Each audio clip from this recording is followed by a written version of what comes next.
بسم اللہ الرحمن الرحیم یا ایہا الذین آمنوا اتقوا اللہ ولتنظر نفس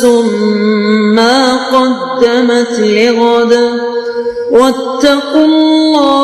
اللہ ان اللہ خبیر بما تعملون۔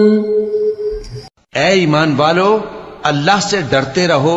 اور ہر شخص کو دیکھنا چاہیے کہ اس نے کل یعنی آخرت کے لیے کیا سامان بھیجا ہے، اور ہم پھر کہتے ہیں کہ اللہ سے ڈرتے رہو، بے شک اللہ تمہارے سب اعمال سے خبردار ہے۔ بسم اللہ الرحمن الرحیم الحمد للہ رب العالمین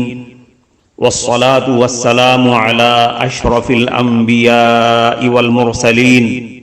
وعلى آلہ واصحابہ اجمعین ومن تبعہم باحسان الى یوم الدین۔ قابل صد احترام حضرات شائقین و شائقات سچا پیغام، السلام علیکم ورحمۃ اللہ وبرکاتہ۔ آج کی محفل میراث النبی کے نورانی پروگرام میں آپ کا استقبال ہے۔ اہلا و سہلا مرحبا۔ ہم آپ تمام حضرات و مستورات کا خیر مقدم کرتے ہیں۔ محترم حضرات و خواتین، تعلیم کا آغاز ہو رہا ہے۔ سب سے پہلے آداب تعلیم کا لحاظ کرتے ہوئے تعلیم کی طرف متوجہ ہو جائیں۔ پورے دھیان سے سننا، عمل کی نیت سے سننا اور تبلیغ کی نیت سے سننا، یعنی سنی ہوئی باتیں دوسروں تک پہنچانے کے جذبے سے سننا۔ چند خاص آداب تعلیم ہیں، امید ہے کہ آپ حضرات ان آداب کا ضرور خیال رکھیں گے۔ جزاکم اللہ۔ بسم اللہ الرحمن الرحیم۔ حضرت عبداللہ بن عمر رضی اللہ عنہما اور حضرت ابو ہریرہ رضی اللہ عنہ دونوں سے روایت ہے کہ ہم نے خود نبی کریم صلی اللہ علیہ وسلم سے سنا، آپ صلی اللہ علیہ وسلم برسر منبر فرما رہے تھے کہ جمعہ چھوڑنے والے لوگ یا تو اپنی حرکت سے باز آ جائیں، یا یہ ہوگا کہ ان کے اس گناہ کی سزا میں اللہ تعالیٰ ان کے دلوں پر مہر لگا دے گا، پھر وہ غافلوں ہی میں سے ہو جائیں گے اور اصلاح کی توفیق سے محروم کر دیے جائیں گے۔ ابو جعد زمری رضی اللہ عنہ سے روایت ہے کہ نبی کریم صلی اللہ علیہ وسلم نے فرمایا، جو آدمی بلا عذر 3 جمعہ تساہل اور سستی کی وجہ سے چھوڑ دے گا، لاپرواہی کی وجہ سے چھوڑ دے گا، اللہ تعالیٰ اس کے دل پر مہر لگا دے گا، پھر وہ نیک عمل کی توفیق سے محروم ہی رہے گا۔ حضرت عبداللہ ابن عباس رضی اللہ عنہما سے روایت ہے کہ نبی کریم صلی اللہ علیہ وسلم نے فرمایا کہ جو شخص بغیر کسی مجبوری کے جمعے کی نماز چھوڑ دے گا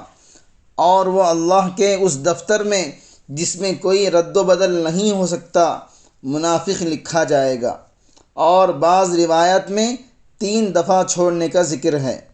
ان حدیثوں میں جمعہ کی جو غیر معمولی اہمیت بیان کی گئی ہے اور اس کے ترک پر جو وعیدیں سنائی گئی ہیں وہ کسی توضیح اور تشریح کی محتاج نہیں ہیں۔ اللہ تعالیٰ ان سب معاصیات اور منکرات سے بچنے کی توفیق دے جس کے نتیجے میں بندہ اللہ کی نظر کرم سے گر جاتا ہے اور اس کے دل پر مہر لگا دی جاتی ہے۔ اللہم احفظنا، آمین۔ حضرت سلمان فارسی رضی اللہ عنہ سے روایت ہے کہ نبی کریم صلی اللہ علیہ وسلم نے ارشاد فرمایا، جو آدمی جمعے کے دن غسل کرے اور جہاں تک ہو سکے صفائی پاکیزگی کا اہتمام کرے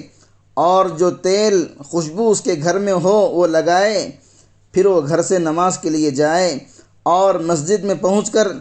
اس بات کی احتیاط کرے کہ جو 2 آدمی پہلے سے ساتھ ساتھ بیٹھے ہوں ان کے بیچ میں نہ بیٹھے، پھر جو نماز یعنی سنن اور نوافل کی جتنی رکعتیں اس کے لیے مقدر ہوں وہ پڑھے، پھر جب امام خطبہ دے تو توجہ اور خاموشی کے ساتھ اس کو سنیں، تو اللہ تعالیٰ کی طرف سے اس جمعہ اور دوسرے جمعہ کے درمیان کی اس کی ساری خطائیں ضرور معاف کر دی جائیں گی۔ حضرت ابو سعید خدری رضی اللہ عنہ اور حضرت ابو ہریرہ رضی اللہ عنہ دونوں نے روایت کیا ہے کہ نبی کریم صلی اللہ علیہ وسلم نے ارشاد فرمایا کہ جس نے جمعے کے دن غسل کیا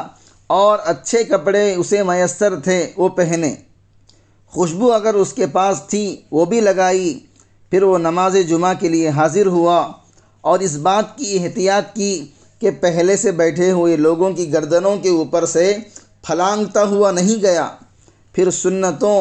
اور نفلوں کی جتنی رکعاتوں کی اللہ رب العزت نے توفیق دی وہ پڑھیں، پھر جب امام خطبے دینے کے لیے آیا تو ادب اور خاموشی سے اس کی طرف متوجہ ہو کر خطبہ سنا، یہاں تک کہ نماز پڑھ کر فارغ ہوا تو اس بندے کی نماز اس جمعہ اور اس سے پہلے والے جمعے کے درمیان کے گناہوں خطاؤں کے لیے کفارہ بن جائے گی۔ حضرت عبید ابن سباق تابعی رحمۃ اللہ علیہ سے مرسلاً روایت ہے کہ ایک جمعہ کو خطاب فرماتے ہوئے نبی کریم صلی اللہ علیہ وسلم نے فرمایا، مسلمانوں، اللہ رب العزت نے جمعے کے اس دن کو عید بنایا ہے، لہذا اس دن غسل کیا کرو، اور جس کے پاس خوشبو ہو اس کے لیے کوئی حرج نہیں ہے کہ وہ خوشبو لگائے، اور مسواک اس دن ضرور کیا کرو۔ محترم ناظرین کرام، اس دینی اور ایمانی بیان کو سننے کے دوران ہی اس کو لائک کر دیجئے اور شیئر بھی کر دیجئے تاکہ دوسرے بھی اس سے فائدہ اٹھا سکیں۔ اللہ آپ کو جزائے خیر عطا فرمائے۔ حضرت ابو ہریرہ رضی اللہ عنہ سے روایت ہے کہ نبی کریم صلی اللہ علیہ وسلم جمعے کے دن نماز کو جانے سے پہلے اپنے ناخن اور اپنی لبیں یعنی مونچھیں تراش لیا کرتے تھے۔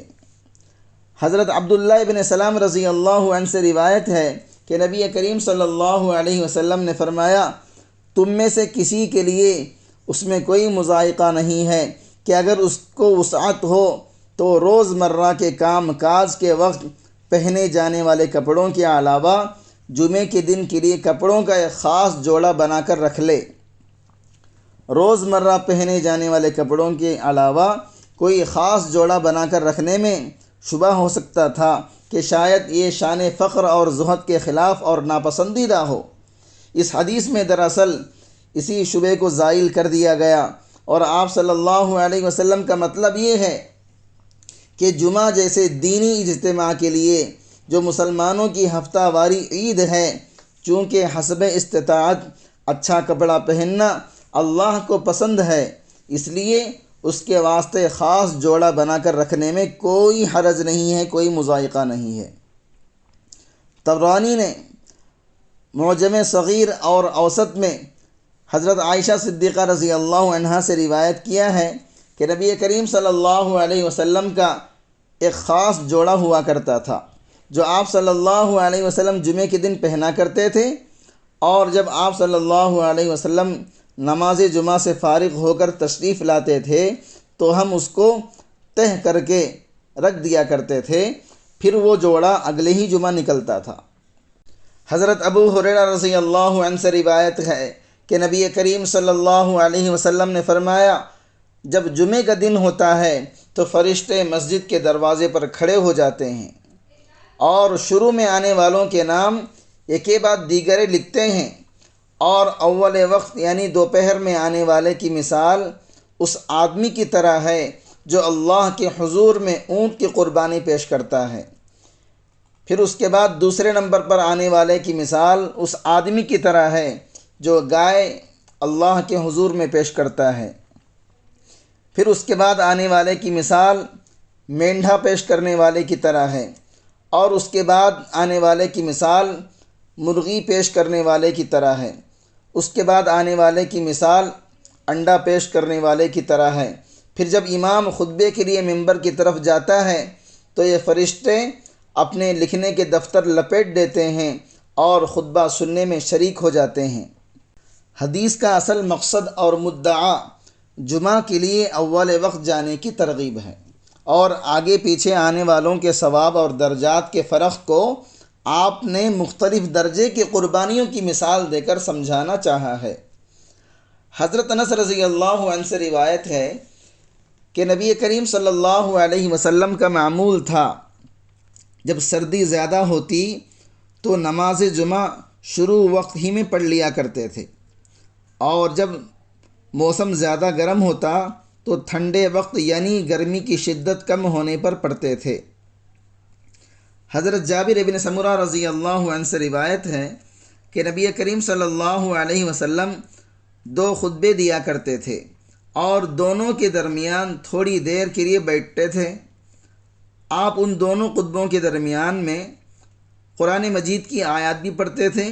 اور لوگوں کو نصیحت بھی کیا کرتے تھے۔ آپ کی نماز بھی درمیانی ہوتی تھی اور اسی طرح آپ کا خطبہ بھی درمیانی ہوا کرتا تھا۔ مطلب یہ ہے کہ آپ کے خطبے اور نماز میں بہت زیادہ طول نہ ہوتا تھا اور نہ بہت زیادہ اختصار ہوتا تھا، بلکہ دونوں کی مقدار معتدل اور متوسط ہوا کرتی تھی۔ حضرت جابر رضی اللہ عنہ سے روایت ہے کہ نبی کریم صلی اللہ علیہ وسلم جب خطبہ دیتے تھے تو آپ کی آنکھیں سرخ ہو جاتی تھیں، آواز بلند ہو جاتی تھی، سخت غصہ اور جلال کی کیفیت پیدا ہو جاتی تھی، یہاں تک کہ آپ کی حالت اس آدمی کے جیسی ہو جاتی تھی جو دشمن کے لشکر کو خود دیکھ کر آیا ہو اور اپنی قوم کو بچاؤ کرنے پر آمادہ کرنے کے لیے اس سے کہتا ہو کہ دشمن کا لشکر قریب آ پہنچا ہے اپنی پوری تباہ کاریوں کے ساتھ، پس صبح شام تم پر آ پڑنے والا ہے۔ آپ یہ بھی فرمایا کرتے تھے کہ میری بعثت اور قیامت کی آمد ان 2 انگلیوں کی طرح قریب قریب ہیں، اور آپ صلی اللہ علیہ وسلم تفہیم اور تمثیل کے لیے، سمجھانے کے لیے اپنی 2 انگلیاں یعنی کلمے والی انگلی اور اس کے برابر والی انگلی یعنی بیچ کی انگلی دونوں کو ملا لیا کرتے تھے۔ مطلب یہ ہے کہ آپ کا خطبہ پرجوش پرجلال خطبہ ہوا کرتا تھا، آپ کا حال خال کے بالکل مطابق ہوا کرتا تھا۔ خصوصیت کے ساتھ آپ خطبے میں قیامت کے قرب اور اس کی ہولناکیوں کا ذکر بکثرت فرمایا کرتے تھے، اور کلمے والی انگلی اور اس کے بیچ والی انگلی کو باہم ملا کر فرمایا کرتے تھے کہ جس طرح یہ دونوں انگلیاں قریب قریب ہیں، اسی طرح سمجھو کہ میری بعثت کے بعد قیامت بھی قریب ہی ہے، اب درمیان میں کوئی اور نبی آنے والا نہیں ہے، میرے ہی دور میں قیامت آنے والی ہے، اس لیے اس کی تیاری کر لو۔ کفارہ مجلس کی دعا پڑھ لیجئے۔ سبحانک اللہم و بحمدک، اشہد ان لا الہ الا انت، استغفرک و اتوب الیک۔